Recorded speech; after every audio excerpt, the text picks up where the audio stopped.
mutsali wa mina ai yehlisa moya mama ni rilela la wena mani Rakele mutsali wa mina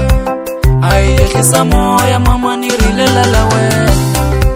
loko wa tsamba munhu tongweni lawa hinkwalo wena loko wa ku chikela mama ni unga lava ku tisunga